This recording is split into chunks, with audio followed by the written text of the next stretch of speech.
Hey, how you guys doing? So, I'm going to be coming back to Afghanistan as a topic because I have an actual reason for this, and in some way it'll make sense. When I'm all done with this, it's totally going to make some sense. So, yeah, I'm sorry the camera's on me, but that's alright. I think we'll be alright. So, if you remember correctly, I did bring up in a previous video the Sour Revolution. I didn't make that up. It's what they call it. It was the Soviet invasion of Afghanistan, which basically was its own thing. The Soviets ended up in a war, and they basically didn't calculate what would happen. The war basically was a disaster for them, and it ended with their defeat. It also helped enhance the reputation of different people, including what would later become the Mujahideen or the Jihad fighters, which kind of ties into what I'm going to talk about today, which is the United States invasion of Afghanistan. Because if it wasn't for the Sour Revolution and the Soviet-Afghan War, we wouldn't have groups like the Taliban, because the Taliban was made up of the veterans of the conflict. So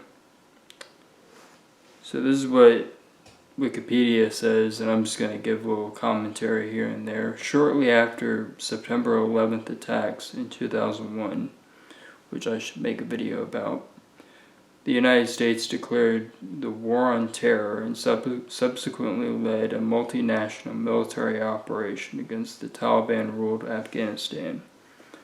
The stated goal was to dismantle Al-Qaeda, which had executed the attacks under the leadership of Osama bin Laden, who, if you remember from ever reading about this, was basically friendly to us. We saw him as an effective anti-communist figure. And to deny Islamist militants a safe base of operations in Afghanistan by toppling the ruling Taliban government. The United Kingdom was a key ally of the United States, offering support for military action from the start of the invasion preparations. The military presence in Afghanistan greatly bolstered the Northern Alliance, which had been locked in a losing fight with the Taliban during the Afghan Civil War. Prior to the beginning of the United States war effort, the Taliban had seized around 85% of Afghanistan's territory, as well as the central city of Kabul, effectively confining the Northern Alliance to the Badakhshan province and smaller areas. The American-led invasion on 7th of October 2001 marked the first phase in what would become a 20-year-long war in Afghanistan. So that's very interesting. There's a lot that I could get into in there, but spoiler alert, the Taliban would later take full control of the country. So all the things that I'm going to read about eventually led to the Taliban taking over and the United States, in other words, my country, pulling out. So this is how it starts. After the September 11th attacks, American President George W. Bush demanded that the Taliban government extradite Osama bin Laden to the United States and also expel Al-Qaeda militants from Afghanistan. Bin Laden had been active in Afghanistan since the Soviet-Afghan War and was already wanted by the Federal Bureau of Investigation for his role in the 1998 United States Embassy bombings. The Taliban declined to extradite bin Laden and further ignored demands to shut down terrorist bases or extradite other suspected terrorists. In response, the United States launched Operation Enduring Freedom on the 7th of October 2001 alongside the United Kingdom. The two countries are later joined by a large multinational force made up of multiple NATO members and two of their major non-NATO allies, as well as Afghans' local Northern Alliance. The invasion effort made rapid progress for the next 2 months as the coalition captured Kabul on the 13th of November and toppled the Taliban by the 17th of December, after which international military bases were set up near major cities across the country. However, most members of Al-Qaeda and the Taliban were not captured.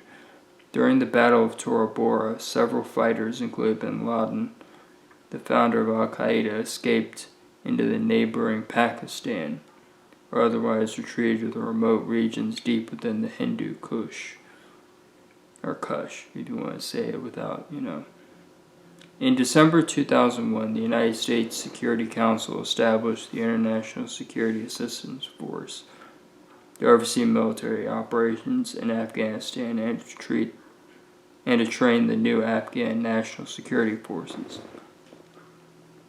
Wonder how it turned out.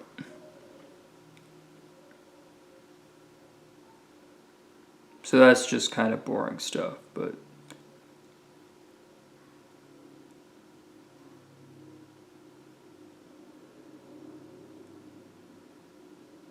so the United States had begun to withdraw from the country amidst a nationwide Taliban offensive. In August of 2021, the Taliban captured Kabul and toppled the Afghan government, re-establishing their rule in the form of a second Islamic emirate. So, just like I said, that's what happened. They took the whole country back.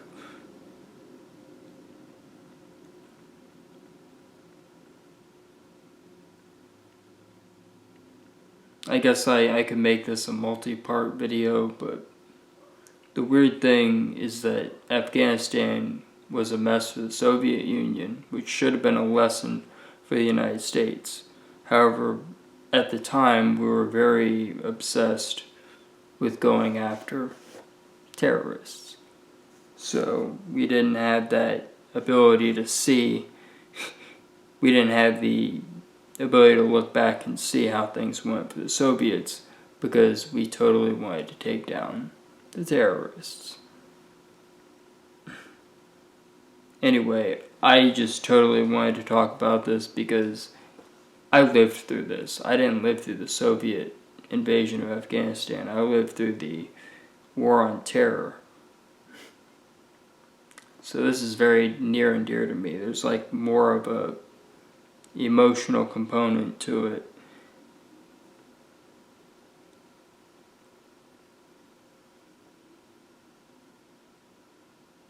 So I definitely will be coming back to this because, like I said, there's an emotional component, there's the conspiracy theory element, and so many other things. So, yeah, more stuff to come.